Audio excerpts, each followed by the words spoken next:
കണ്ണൂർ ജില്ലയിൽ ദേശീയപാത 66-ലുണ്ടായ തകർച്ചയിൽ അന്വേഷണം വേണമെന്ന് കെ സുധാകരൻ എം പി. കുറ്റക്കാർക്കെതിരെ നടപടി വേണം. തളിപ്പറമ്പ് കുപ്പത്തെ ദേശീയപാത തകരാൻ കാരണം പാരിസ്ഥിതികാഘാത പഠനം നടത്താത്തതാണ്. ഇത് സംബന്ധിച്ച് കേന്ദ്ര ഉപരിതല ഗതാഗത മന്ത്രി നിതിൻ ഗഡ്കരിക്ക് കത്ത് നൽകിയതായും സുധാകരൻ പറഞ്ഞു.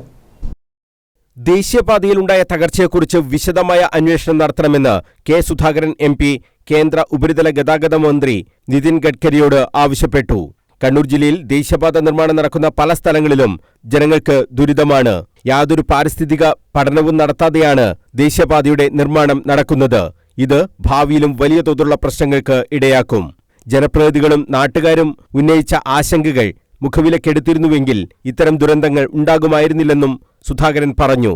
തളിപ്പറമ്പ് കുപ്പത്തെ സ്ഥിതി അതീവ ദയനീയമാണ്. ഉയരമുള്ള സ്ഥലത്തു നിന്നാണ് വ്യാപകമായി മണ്ണെടുത്തത്. സംരക്ഷണ ഭിത്തി പോലും സുരക്ഷിതമല്ല. ഇവിടെ മണ്ണും ചെളിയും കല്ലും കുത്തിയൊഴുകിയതിന്റെ ഫലമായി നിരവധി വീടുകൾക്കാണ് പ്രയാസം നേരിടുന്നത്. ചില വീടുകൾ പൂർണ്ണമായും നശിച്ച നിലയിലാണ്.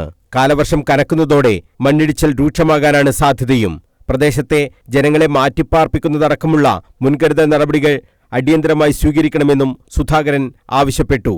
വിദഗ്ധ സംഘം സ്ഥലം സന്ദർശിച്ച് പരിശോധന നടത്തണമെന്നും സുധാകരൻ ആവശ്യപ്പെട്ടു. News bureau, Kannur.